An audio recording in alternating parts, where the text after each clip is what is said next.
So yun guys, for today's video, andito tayo ngayon sa Luneta Rizal Park kung saan mag-outdoor mukbang po tayo. Kakain po tayo ngayon ng street foods.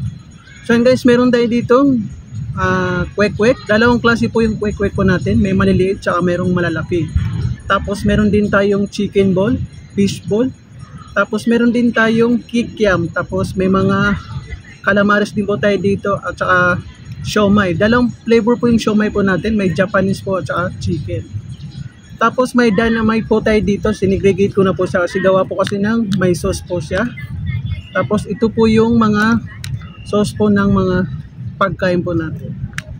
Anyway guys, sa mga bago pa lang dito sa aking channel, don't forget to subscribe. Just click the notification bell para lagi po kayong updated sa mga bago kong video. So ano pang inantay natin? Nakapaghugas na rin po ako ng aking kamay. Kaya it's time to move back. So yun guys, kain po tayo. First bite po para po sa inyo. Una natin subo. Kain po. Ito po yung sauce. Kain po. Wow!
Para po sa natin.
Calamares.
So ayun guys, hindi ko na po kayang ubusin yung mga pagkain po natin. Medyo mantikain po kasi yung kinain natin ngayon. At bago po magtapos ang aking vlog, gusto ko po i-shoutout po yung mga subscribers po natin dito. So shoutout po kay Miss Tashy Lips po ng Misamis Oriental. At shoutout din po dyan kay Miss Sweet But Sensitive at kay Sir Colmy_Calix. At sa mga pamangkin ko po dyan sa Davao City, Pyros Ilyas, saka kay Fatima Ilyas. Shoutout po dyan sa mga magaganda kong pamangkin po dyan. So ito po si Mamis, nandito po sa Maynila. So and guys, hanggang dito na lang po ang aking vlog. I hope po na nag-enjoy po kayo sa inyong panonood. Sana po dumami pa po tayo. At maraming salamat po sa inyong suporta. So yun lamang po guys, mag-ingat po palagi. See you in my next vlog. Bye!